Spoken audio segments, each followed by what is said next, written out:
ただきます。私、お腹で金魚飼ってんのよ。え？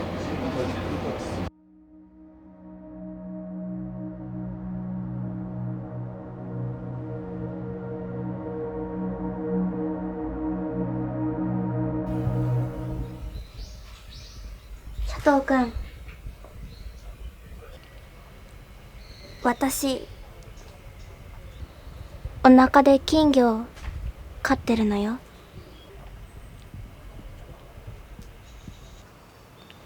佐藤くんのこともお腹に入れてあげる。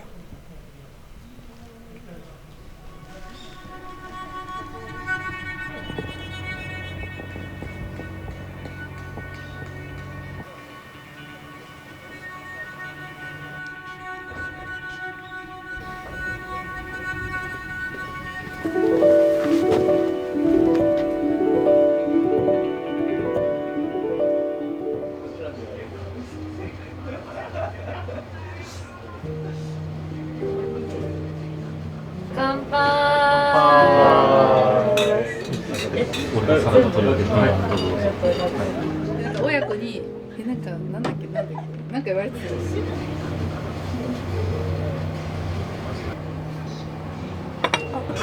ごめんなさい。すいません。1年生ですか？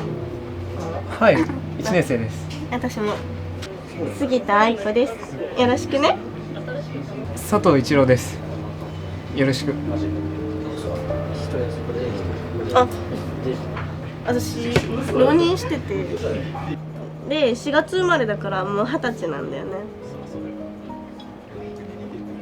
ああ、そうなんですね。いやタメ口でいいから距離感じて寂しいじゃん一郎くん。うん。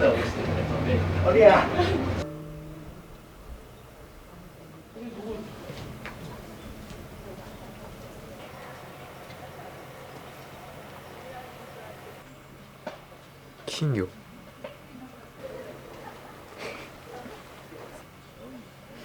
え？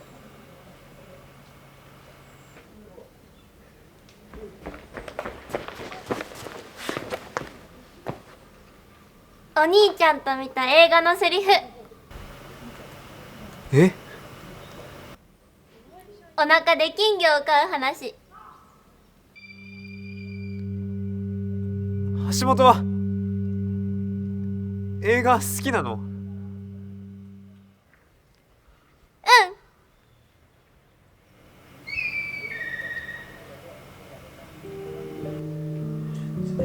ほら行こ。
金魚。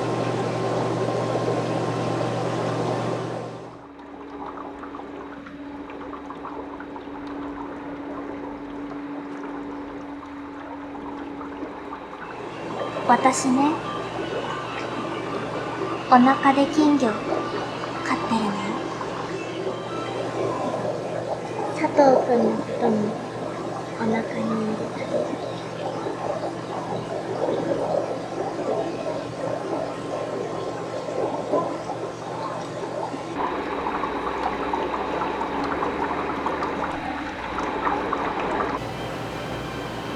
映画のセリフなんでしょ？うん。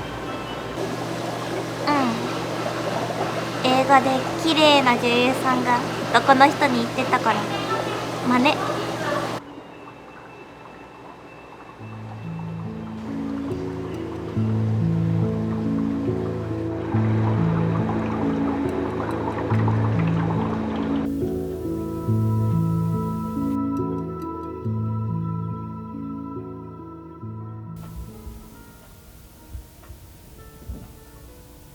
私お腹で金魚を飼ってるのよ。あなたのこともお腹に入れてあげる。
え？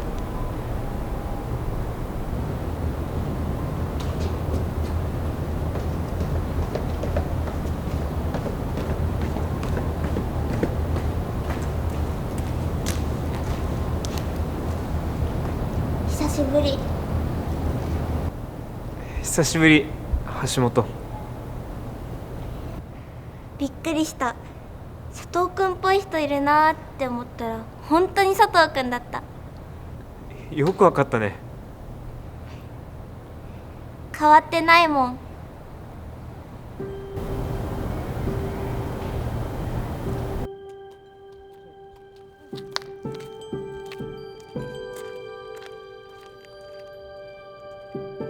まさか佐藤くんが同じ大学とはびっくりした。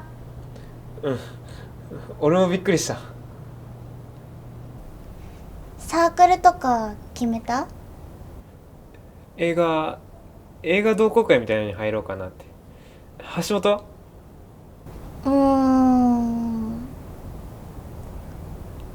佐藤くん映画好きなの？うん。そっか、いいね。私最近全然映画とか見ないな。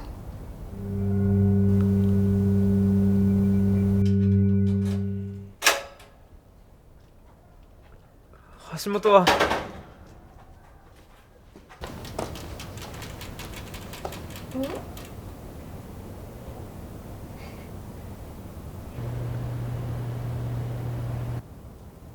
私そろそろ行かなきゃ。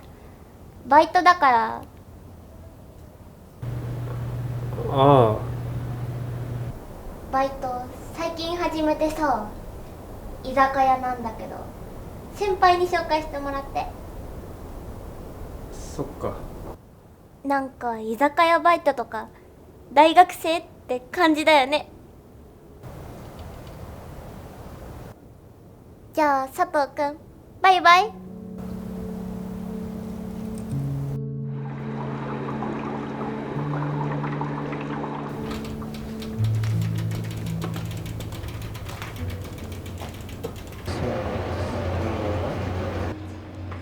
一郎くんのこともお腹に入れてあげる。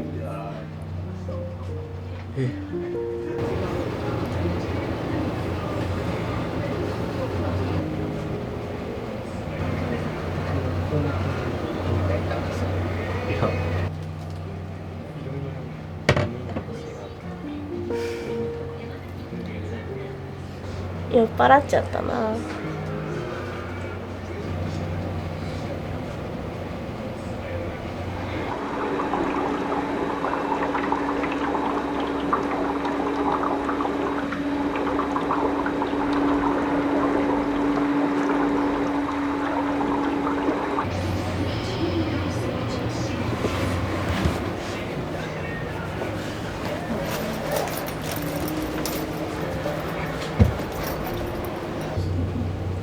ちょっと外行ってきます。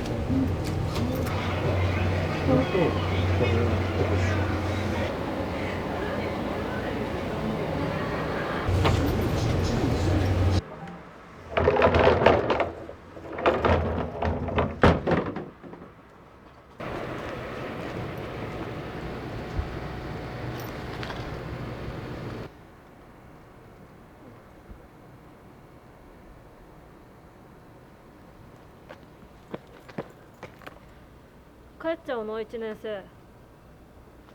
え？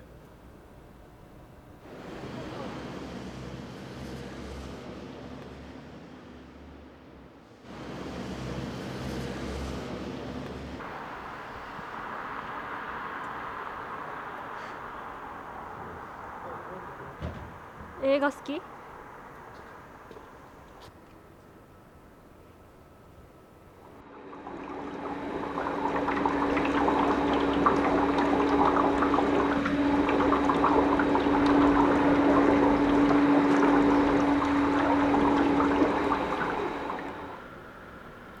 はい。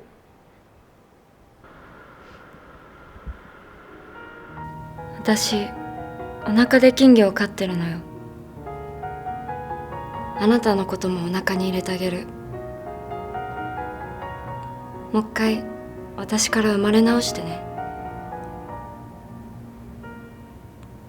私ね、何も知らなそうな時のあなたが好きだった。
감독 각본을 맡은 제가 연극을 하던 고등학교 시절 우연히 떠올린 제목이었습니다. 이후 대학생이 되어 영화 연구부에 들어가게 되면서 제 작품을 하나 만들어 보고 싶다는 생각이 들었고, 그때의 제목을 바탕으로 작품으로 발전시키게 되었습니다. 저 자신도 중고등학생 시절에 상상했던 대학 생활이나 대학생이 된 제 모습이 실제의 모습과 많이 달라져 있다고 느낀 적이 많았습니다. 그 차이가 생겨버렸다는 데서 오는 쓸쓸함. 한편으로는 그것이 아주 사소하고 흔한 일이라는 감각. 그리고 이미 지나버린 어린 시절의 순수함이 얼마나 소중한 것인지를 그리고 싶었습니다. 금붕어라는 이미지는 작품 속에서 주인공 이치로가 중학생 시절 같은 반 친구였던 마도카에게 품었던 희미한 감정을 상징합니다. 동시에 마도카가 좋아한다고 말한 극중영화 뱃속에서 금붕어를 기르는 이야기를 본 것을 계기로 이치로가 점점 영화라는 세계에 빠져들게 됩니다. 그런 의미에서 금붕어는 이치로의 삶을 물들이는 취미, 즉 영화에 대한 애정의 출발점을 상징하는 존재이기도 합니다. 이 작품에는 주인공 이치로와 4명의 여성이 등장합니다. 중학생 시절 이치로가 희미한 감정을 품었던 같은 반 친구 마도카, 대학 영화 동아리 신입생 환영회에서 만난 아이코, 마지막 장면에서 이치로를 불러세우는 동아리 선배 미노루, 그리고 마도카가 좋아하는 영화라고 말한 극중영화 뱃속에서 금붕어를 기르는 이야기에서 여주인공을 연기하는 영화배우입니다. 먼저 각각의 여성과 이치로의 거리감은 마도카와 아이코를 통해 두드러지게 드러납니다. 저는 이 거리감을 접촉이라는 요소에 주목해 표현했습니다. 아이코는 술자리에서 이치로의 어깨를 아무렇지도 않게 두드린다던가 그의 손을 자연스럽게 잡으며 이치로를 당황하게 만듭니다. 반면 마도카와 이치로 사이에는 이치로가 자기보다 앞서 걸어가는 마도카의 손을 몇 번이나 잡으려 하지만 결국 잡지 못하는 장면이 있습니다. 대학생이 되어 다시 만난 마도카가 떠나는 순간에도 그는 그녀를 붙잡지 못합니다. 가벼운 접촉을 받아들이는 것은 이치로에게 있어 중학생 시절의 순수한 감정을 배신하는 행위입니다. 그래서 이치로는 아이코가 자신의 손을 잡았을 때 마도카의 손을 잡지 못했던 기억을 떠올리고 아이코의 손을 뿌리칩니다. 이는 중학생 시절 품었던 순수한 감정을 소중히 지키려는 행동입니다. 이후 이치로는 자신을 불러세워준 매력적인 선배에게 다시 마음을 빼앗기게 됩니다. 이것은 대학생이 된 이치로의 신념이 흔들리고 있음을 보여주는 장면이라고 할 수 있습니다. 덧붙여 영화배우와의 관계를 말하자면 이치로와 그녀 사이에는 텔레비전의 화면이라는 물리적인 거리가 존재합니다. 이치로는 닿을 수 없는 관계의 순결함에 마음을 빼앗기는 인물이라고 생각합니다. 또한 4명의 여성과 이치로는 서로를 완전히 이해하지 못했다고 할 수 있습니다. 이치로와 마도카는 중학생 시절의 감정에 사로잡혀 있는 이치로와 어떤 의미에서는 대학생답게 성장해버린 마도카와 그 사이의 감정이 시간의 흐름 때문에 엇갈리고 있습니다. 이치로와 아이코는 감정의 순수함에 집착하는 이치로와 술 기운에 손을 잡는 아이코의 감정의 무게 차이가 두 사람의 가치관 차이를 만들어냅니다. 이치로와 미노루의 경우 이치로는 과거 자신이 마도카에게 물었던 영화 좋아해? 라는 말을 미노루에게서 듣고 운명적인 무언가를 느끼며 다시 설레기 시작합니다. 하지만 영화 속에서 미노루가 그 말을 특별한 의미를 담아 했다고는 보이지 않으며 저 역시 미노루의 본심은 그렇지 않다고 생각합니다. 마지막으로 이치로와 영화배우는 텔레비전 화면을 사이에 둔 관계이기 때문에 서로의 감정을 완벽히 알 수 없습니다. 또한 영화배우의 대사 중 아무것도 모를 것 같은 당신이라는 말에 계속 사로잡히고 휘둘리는 이치로가 북중영화 뱃속의 금붕어를 기르는 이야기의 본래 의도를 완벽하게 이해하고 있다고 생각하지 않습니다. 대학교 1학년 겨울에 이 작품의 제작이 결정되었고 그때부터 제작이 시작되었습니다.